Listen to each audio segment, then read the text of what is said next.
Now,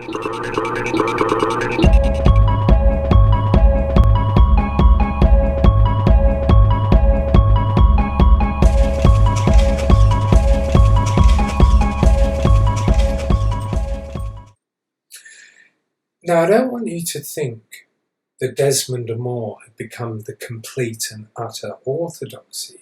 Take, for example, the work of Janet Brown. She was a little bit more circumspect than they were. At times she hints that Darwin was fearful. At other times she hints at the fact that he was being scientifically circumspect.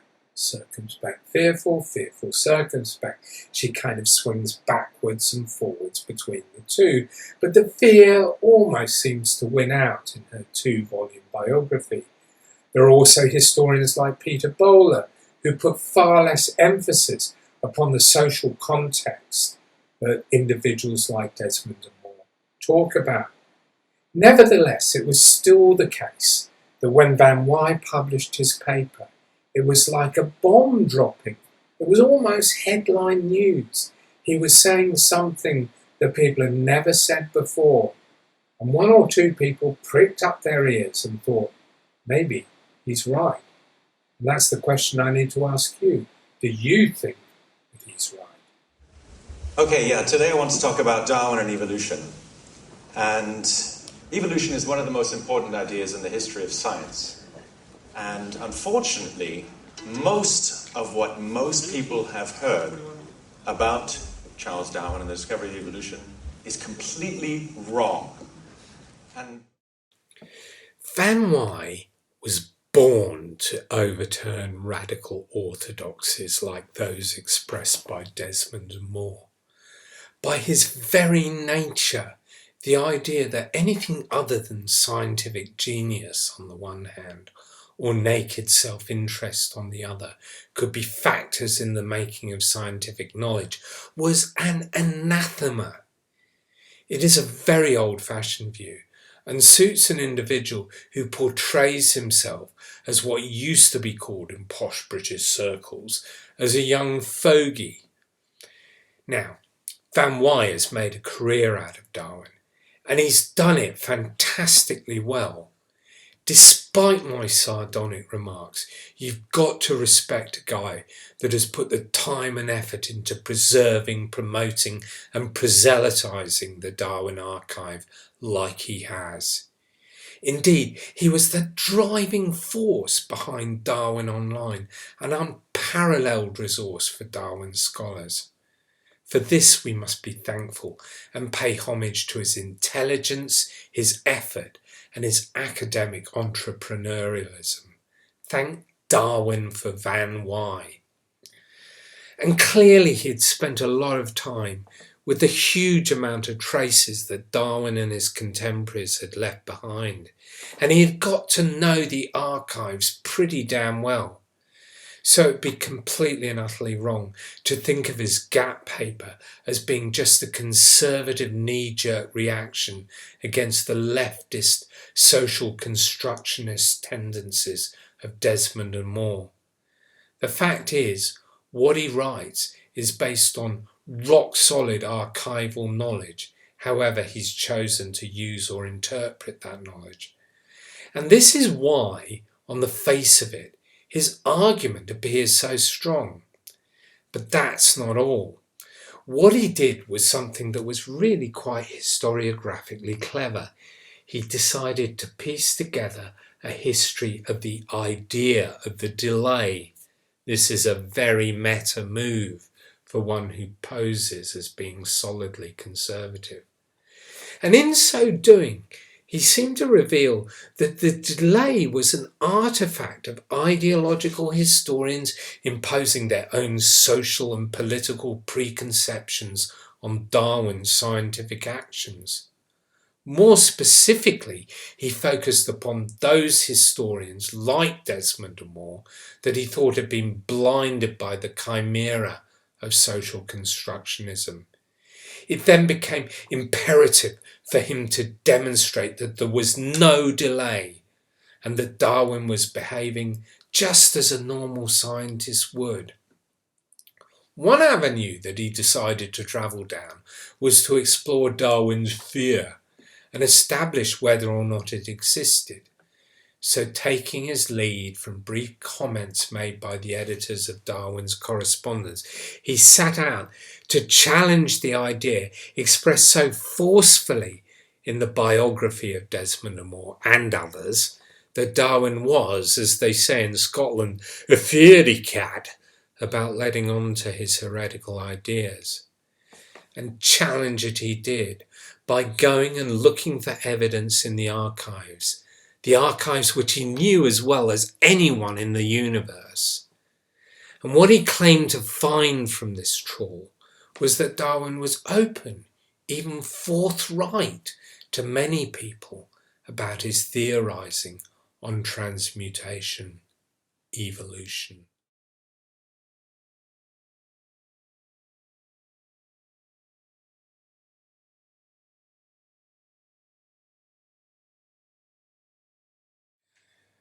So he was looking at the idea that had been propagated by many of the historians that Darwin had kept his transmutationist leanings as a secret. Piece of evidence number one, presented in the court, judging upon whether Darwin was fearful or not, is the letter that he wrote to Hooker in 1844 about confessing a murder. And this is something that historians came back to time and time again. But it was also something that Van Wy radically reinterpreted. This was the original letter that Darwin wrote in 1845. I'm almost convinced that species are not. It is like confessing a murder, immutable. Heaven forfend me from Lamarck's nonsense of a tendency to progression, adaptations from the slow willing of animals, etc. But the conclusions I'm led to are not widely different from his, though the means of change are wholly so. I think I've found out his presumption, the simple way by which species become exquisitely adapted to various ends.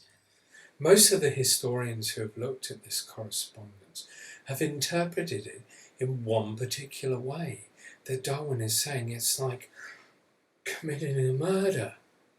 But Van Wy, on the other hand, portrays it as a piece of jocularity, something light-hearted. It's like committing a murder.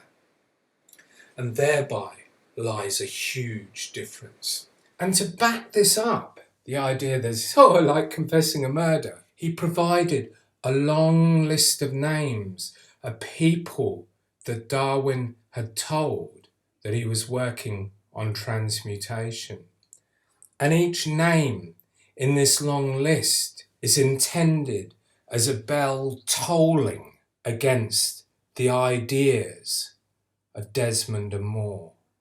Just look at the list unfold. Emma Darwin, Robert Darwin, Erasmus Darwin, his children, Hensley and Elizabeth Wedgwood, William Lonsdale, Hugh Strickland, Edward Forbes, Hugh Falconer, Ernst Diefenbach, Fletcher, Edward Cressy, J.S. Henslow, Leonard Horner, Leonard Jennings, Richard Owen, G.R. Waterhouse, J.D. Fox, William Darwin Fox, Charles Lyell, C.J.F. Bunbury, Asa Gray, T.H. Huxley, T.V. Wollaston, H.C. Watson, J.D. Dana, E.L. Layard, C.A. Murray, E. Norman. There's a sort of poetry to this list when you read it out. It's an extraordinarily long list. It seems to encompass everyone from his close family, his distant family, to his friends, to his scientific colleagues, to his scientific competitors. So many people are included on it. Even Richard Owen, who in the end turned out to be something of Darwin's nemesis, one of his great competitors. So on the face of it, if we take the rhetorical device of the list, Darwin was not experiencing fear. And all of those other things that stem from the fear thesis, like his psychosomatic illness, cannot be the case. The other part of his argument which I'll just sketch over at the moment, is that Darwin always knew how long that it was going to take him to work through the different parts of his research. In other words, he was aware that barnacles would take a certain amount of time. Having said that, Van Wy also factors in that he was delayed further because of his sickness and because of his grief, and both of those, of course, were very real. But the end result is Darwin was not being pressured by social forces, by the state of society at his time, and that the gap itself was nothing but an empty myth produced by ideological historians. Van Wy cut to the heart of the speculative nature of the interpretation of historians like Desmond and Moore, who had not only freighted Darwin with the weight of his times, but had also made his theory subservient to political imperatives. But then, in many ways, speculation is the tightrope upon which all historians totter and occasionally fall. There is so much that we can never prove. There are always gaps that we have to fill with speculation masquerading as interpretation. There is an unspoken boundary between warranted and unwarranted speculation, and sometimes it's hard to know where the boundary is. Furthermore, history would be a pretty dry and dull discipline if we neglected for 1 minute our impulse to uncover and then shed light upon Rumsfeld's unknown unknowns. Without warranted speculation, history would be no fun whatsoever. Van Wy's own interpretation, which is also speculation, has the power of common sense. Certainly, when I first read the paper, I was struck by how plausible, how feasible the argument appeared. And, of course, as an historian, you're always looking out for that better interpretation, that revision, that moving on from a past and outmoded position. So for many people, and I'm sure quite a few of you will fall into this category, the Van Wy hypothesis appears cut and dry, done and dusted, all over bar the shouting, and any other cliche that you want to use to say, case closed. But the opera ain't over till Don Giovanni gets his comeuppance, and no historian can hope or should want the end of historical debate, not unless they have unhealthy totalitarian instincts. And I'm not suggesting for one single moment that Van Wy would wish for silence to fall following his intervention. No totalitarian he. In fact, quite the opposite. Historians thrive on debate and dispute.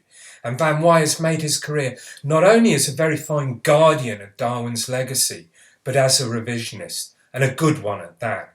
You only need to look beyond his Darwin work and read his stuff on phrenology to see this. But coming back to my mangled metaphor, Don Giovanni is still on stage. He's yet to be dragged, kicking and screaming, to an afterlife of eternal punishment. He's still in the hunt. Replace Darwin's delay for Don Giovanni, and the metaphor is complete. Historiography will not stand static. So Van Wy, what I will say at this point, very quietly, is that any hypothesis is only as good as the evidence that underwrites it. And it pays, when looking at the evidence that Van Wy brings to the stage, to reassess it forensically, closely, even minutely, tracking down each source and seeing whether it will bear the weight of Van Wy's argument.